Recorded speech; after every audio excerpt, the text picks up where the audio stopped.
શું આપનું નામ બેન? મારું નામ વરુણ નેન્સી છે. શું કહેશો બેન, તમે જ્યારે સ્કૂલે આવતા હોય ત્યારે શું શીખવામાં તમે આવ્યું છે? અમે સ્કૂલે આવી છે ત્યારે સૌ પ્રથમ તો અમારા પ્રિન્સિપલ ઉર્વેશ સર અને અમારા અન્ય ભાઈ બહેનો જે અમારી સાથે ભણતા હોય છે તેના દ્વારા અમારે આવકારમાં જય શ્રી રામ કહેવામાં આવે છે. જેમ કે અમે ત્યારબાદ ઉપર ક્લાસમાં આવીએ છીએ ત્યારે ગુડ મોર્નિંગ અત્યારે તો ઘણા લોકો કહેતા હોય છે, પણ તે અમે નથી કહેતા. અત્યારે જય શ્રી રામ તરીકે અમે મેડમનો આવકાર કરીએ છીએ.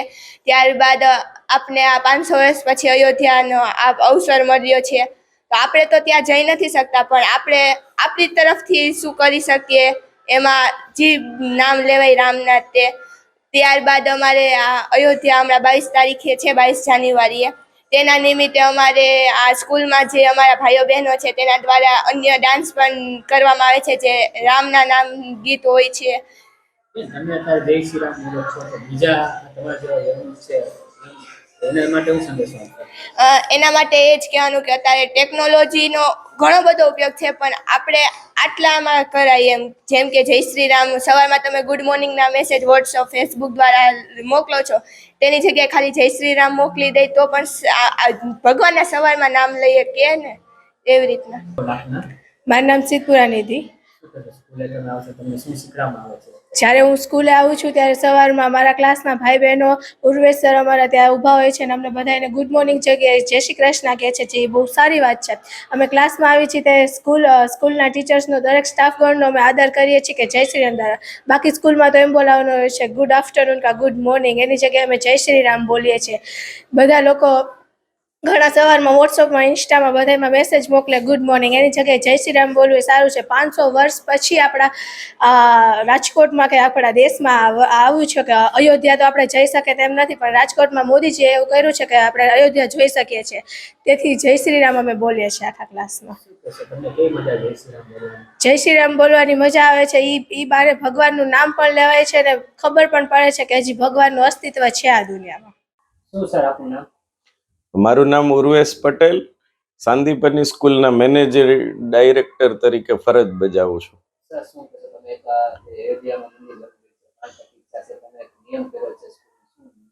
હા, આમ તો દરેક શૈક્ષણિક સંસ્થાઓ છે એ પોતાની રીતના ખૂબ સરસ ઉજવણી કરી રહી છે, પણ અમારી શાળાની કંઈક ઉજવણી જુદી થઈ રહી છે.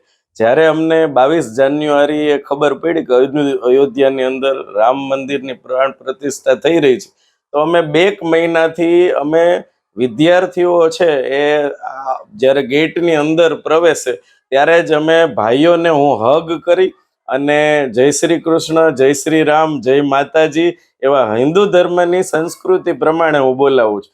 એમાં સૌથી વધારે અત્યારે જય શ્રી રામ બોલાય છે, એ પણ અમારા માટે ખૂબ આનંદની વાત છે. સાથોસાથ ઘણા વર્ષોથી અમારી પ્રક્રિયા એવી છે કે શૈક્ષણિક કાર્ય શરૂ થાય એ પહેલા સરસ માતાજી અને ભગવાનને યાદ કરીએ. એમાં દર શનિવારે અમે વિદ્યાર્થીઓને હનુમાન ચાલીસા બોલાવીએ છીએ અને પછી અમારું શૈક્ષણિક કાર્ય શરૂ કરીએ છીએ.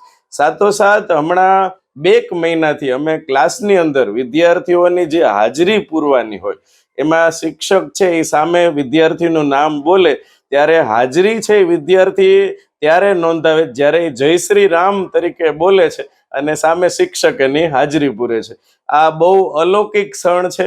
ખૂબ હિન્દુ ધર્મની સાથે આપણે જોડાયેલા રહી અને શિક્ષણને ધર્મ સાથે આપણે જોડીશું તો જ ક્યાંક ને ક્યાંક આપણું શિક્ષણ કાર્ય એ પૂરું થાય એવું છે.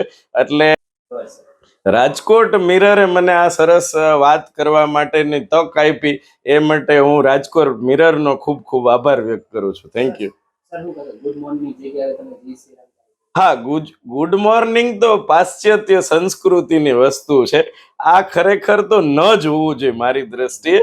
આપણા ધર્મની સાથે જ જોડાયેલા રહે તો જ આપણું વ્યક્તિત્વ છે એ સારું દેખાય અને આપણો આવકારો જ ખરેખર જય શ્રી કૃષ્ણ છે, જય શ્રી રામ છે, જય માતાજી તરીકે આપણે આપવો જોઈએ.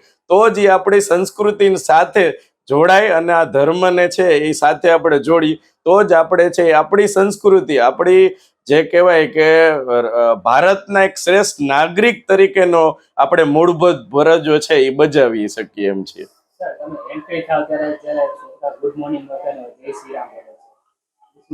હા સર, મને એવું લાગે છે કે બાળકોને આપણે છે ને પ્રેમથી જેટલું પણ આપણે સમજાવી શકીએ, શીખડાવી શકીએ, એટલું ખીજાય અને પનિશમેન્ટથી ક્યારેય પણ આપણે કામ લઈ નથી શકતા.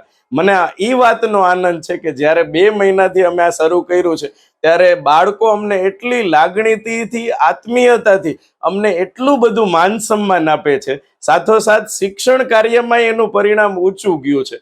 અને એક પણ બાળક હોમવર્ક કરીને ન આવે એવું બનતું નથી. હોમવર્ક કરીને જ આવ્યું હોય, સાથોસાથ શિક્ષણમાં એ સરસ અમને સપોર્ટ આપે છે, શિક્ષકોને જવાબ આપે છે. એટલે આ ફેરફાર છે એ પ્રેમ અને આત્મીયતાથી, આવકારને લીધે આ મળ્યા છે.